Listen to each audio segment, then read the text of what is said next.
Hello everyone, मैं हूं Hamad Ahmad Khan. Welcome to the legal forum YouTube channel. मुझसे अक्सर एक सवाल आता है एलएलबी 3 ईयर प्रोग्राम के डिफ़िकल्टी लेवल के बारे में कि कितना डिफ़िकल्ट है, कितना हार्ड है, कितना टफ है।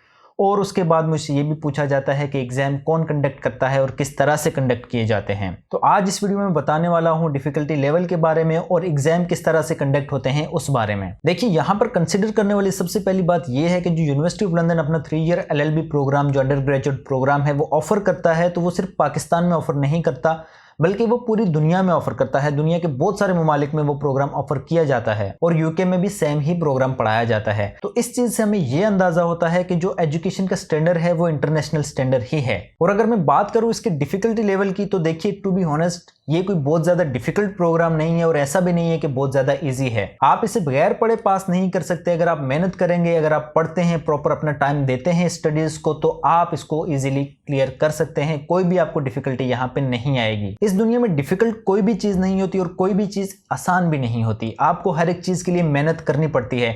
चाहे आप कोई भी डिग्री कर रहे हो, एलएलबी की ही बात नहीं कर रहा हूँ, इसके अलावा भी आप कोई भी डिग्री करें, कोई भी दुनिया में काम करें, तो वो बहुत ज्यादा इजी नहीं होगा। ऐसा नहीं होगा कि आप कुछ ना करें, कोई मेहनत ना करें और आपको अचीवमेंट मिल जाए। लेकिन ऐसा भी नहीं होगा कि आप कोशिश करें और हार्डवर्क करें और फिर आप उसे अचीव ना कर पाएं। अगर कोई दूसरा कर सकता है तो यकीनन आप भी उसे कर सकते हैं। यहाँ पर जो स्टूडेंट्स को प्रॉब्लम आती है उनमें सबसे पहली प्रॉब्लम यह है कि इंग्लिश। कुछ स्टूडेंट्स जो होते हैं इंटरमीडिएट बैकग्राउंड के, स्पेशली उनकी जो इंग्लिश स्किल्स होती हैं वो थोड़ी कम होती हैं। थोड़ी कम नहीं बल्कि बिलो एवरेज होती हैं, जिसकी वजह से उन्हें थोड़ा सा स्ट्रगल ज्यादा करना पड़ता है। और अगर आपकी इंग्लिश इस काबिल नहीं है कि आप एग्जामिनर को समझा ही नहीं सकते, यानी बिल्कुल ही जीरो है, तो ऑब्वियसली आप इस प्रोग्राम को क्लियर नहीं कर सकते, क्योंकि एग्जामिनर सिर्फ इंग्लिश लैंग्वेज ही समझता है।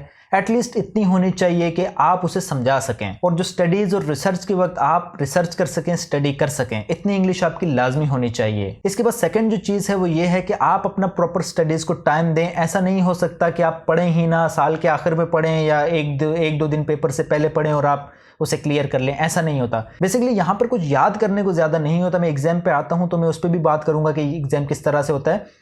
यहाँ पे सिर्फ चीज़ समझने वाली होती है और समझ तभी आती है कि आप किसी चीज़ को, किसी कॉन्सेप्ट को पढ़ेंगे तभी आपको वो समझ आएगा।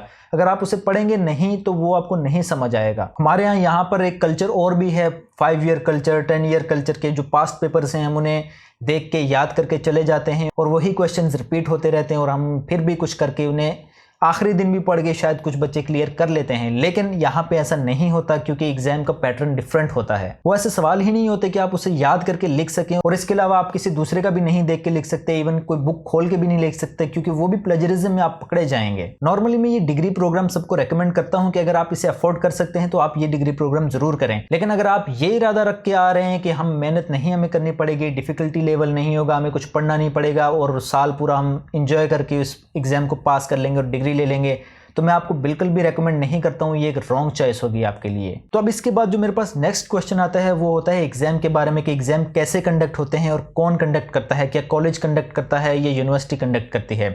तो बेसिकली देखिए, एग्जाम जो होते हैं वो यूनिवर्सिटी खुद कंडक्ट करती है। कॉलेज का जो आप यहाँ पे इंस्टीट्यूट जो आपको पढ़ाएंगे उसका एग्जाम के साथ कोई भी ताल्लुक नहीं है, वो आपको सिर्फ पढ़ाएंगे। यूनिवर्सिटी ऑफ लंदन पूरी दुनिया में एक ही दिन एग्जाम कंडक्ट करती है। इवन वहाँ पे यूके में भी वही एग्जाम चल रहा होता है और यहाँ पाकिस्तान में, बांग्लादेश में और दुनिया में जो भी दूसरे मुल्क हैं जहाँ पर ये डिग्री प्रोग्राम ऑफर होता है वहाँ पर भी सेम टाइम पे एग्जाम चल रहा होता है। यानी एक ही दिन एक ही टाइम पे पेपर होता है और सेम ही पेपर बनता है। यूके के स्टूडेंट के लिए सेम पेपर बनेगा, पाकिस्तान के स्टूडेंट के लिए और सेम ही पेपर बनेगा बांग्लादेश के स्टूडेंट के लिए। और जो एग्जाम कंडक्ट करने का तरीका है, जैसे कि ए लेवल्स और ओ लेवल्स के एग्जाम कंडक्ट होते हैं ब्रिटिश काउंसिल के थ्रू, तो ये एग्जाम भी पाकिस्तान में ब्रिटिश काउंसिल के थ्रू कंडक्ट कराया जाता है।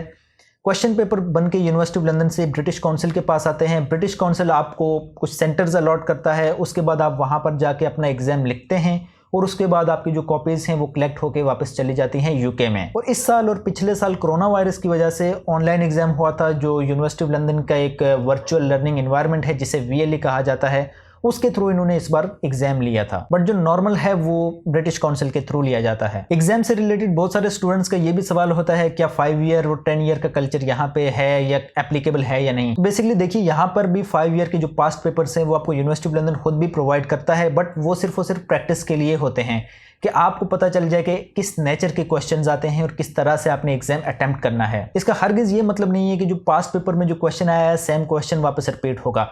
टॉपिक सेम होगा, वर्डिंग्स चेंज हो सकती हैं, कुछ नई चीज पूछी जा सकती है। और इसके अलावा आप यहाँ पर कुछ भी कॉपी नहीं कर सकते किसी को भी क्रेडिट दिए बगैर। एग्जाम में आपका जो भी वर्क होगा वो आपका ओरिजिनल वर्क, उसकी रिक्वायरमेंट होती है। आप ऐसा नहीं कर सकते कि आप कोई बुक उठाएं कोई राइटर की, ऑक्सफोर्ड, यानी इवन टेक्स्ट बुक भी अगर आप उठाएं तो आप वहां से याद करके क्वेश्चन को, उसका answer same as it is उन्हीं वर्ड्स में लिखते हैं। अगर आप ऐसा करते भी हैं तो आप एक लिमिट तक करेंगे और जो ओरिजिनल राइटर है उसे आप क्रेडिट देंगे, आप ये रेफरेंस देंगे कि मैंने ये टेक्स्ट कहां से उठाया है। जो एग्जाम में आप अपना आंसर करके लिखेंगे वो आपका अपना ही वर्क होना चाहिए, किसी दूसरे का वर्क नहीं होना चाहिए। किसी की कॉपी करने की सूरत में या इंटरनेट वगैरह से उठाने की सूरत में अगर वो आप इंटरनेट से कुछ उठा के वहां पे वापस लिख देते हैं तो वो वहां पे बेसिकली प्लेजरिज्म में आ जाएगा। और अगर प्लेजरिज्म आपका एक लिमिट से ज्यादा बढ़ता है तो आपको फेल कर दिया जाएगा, आपको क्लियर नहीं किया जाएगा उस एग्जाम में। बेसिकली प्लेजरिज्म यहाँ पर अलाउ नहीं है और जो भी कॉपीराइट की लॉज हैं वो यहाँ पर एप्लीकेबल हैं। आप किसी का काम उसकी इजाजत के बगैर कॉपी नहीं कर सकते, उसे क्रेडिट दिए बगैर। अगर आप ये प्रोग्राम करना चाहते हैं तो बेसिकली आप ये ध्यान में रख के आए कि आप इस प्रोग्राम को डेडिकेशन के साथ करेंगे, आप मेहनत करेंगे,